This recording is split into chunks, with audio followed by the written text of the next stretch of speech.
Bom dia, estamos aqui no Rio do Brás com o professor Paulo Horta, que pelo visto não está nada contente. Uma pena, esse lugar maravilhoso. E o que a gente descobre aqui, tecnicamente, é que essa maravilha não tem nada, muito pelo contrário. Vamos lá, professor.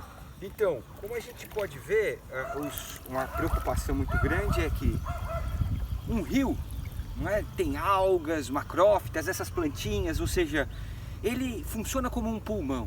Ele pode produzir muito oxigênio, se ele estiver saudável. Claro. Agora, um rio doente, assim como a gente que tem Covid, a gente não consegue oxigenar. E à medida que a gente perde essa capacidade de oxigenar, a gente inicia um ciclo que vai minando cada vez mais a nossa saúde. E o que infelizmente a gente observa aqui são valores muito baixos de oxigênio. Valores que são insuficientes para a manutenção de uma vida complexa. Chegar bem de pertinho aqui para pegar. Acho que ela está dando reflexo, mas enfim. Fala dos valores aqui para a gente, porque acho que não deu para filmar. Aqui a gente tem valores variando de 3 miligramas por litro até 0,5 miligramas por litro. É muito baixo, né? Isso é muito baixo. Isso significa que no fundo nós temos uma região que é hipóxica do ponto de vista técnico. Sim. Ou tem pouco oxigênio. Perfeito. Em alguns lugares ela chega a ser anóxica. E quando a gente vê o cheiro, a gente entende por quê. Claro. Existe uma produção aí de um metabolismo bacteriano que está consumindo todo o oxigênio. E por que tem tanta bactéria?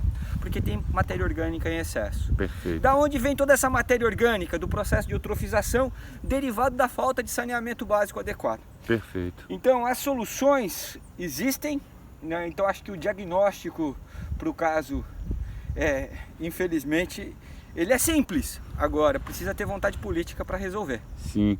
E é uma tristeza, né? Porque é um lugar tão bonito, a gente fica pensando como é que não seria isso antes de ser poluído. As pessoas podiam pescar, nadar, né? Tinha todo um ecossistema aqui vivo. Eu não por acaso, caiu na minha mão uma coisa muito interessante, que é um levantamento feito sobre os pássaros e a vida, basicamente sobre os pássaros que habitam aqui a estação de Carijós. E quero muito falar sobre isso, vou voltar sobre esse assunto, porque a enormidade, assim, a quantidade de pássaros, a biodiversidade que tem esse local, então a gente está perdendo isso tudo, né? Porque os pássaros dependem também dos peixes para se alimentarem, muitos deles, né? Agora, resta esperança. Como a gente pode ver, em alguns lugares, se a gente privilegiar aqui, os valores de oxigênio são mais altos. Então, na ordem de 7 miligramas, 6 miligramas por litro. Isso significa uma concentração mais elevada, já baixa rápido, mas existe aqui um conjunto de algas, um conjunto de macrófitas que estão produzindo um pouquinho de oxigênio. O que a gente tem que conseguir agora é fazer com que esse processo de produção natural seja valorizado. Sim, porque, vamos lá, as macrófitas em si não são um problema, elas podem ser solução. O problema é quando vira um excesso, né? Exatamente, olha lá, olha o que elas estão fazendo, olha a quantidade de oxigênio.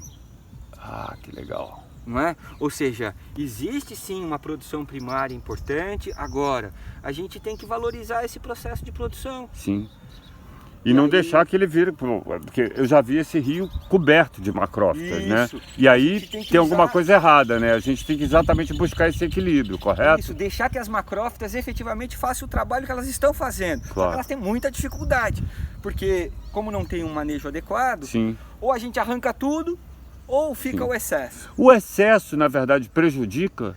O excesso, o que acontece? Começa a morrer, e elas vão para o fundo e aí elas contribuem para a adição de mais matéria orgânica, mais respiração, mais anoxia. Perfeito.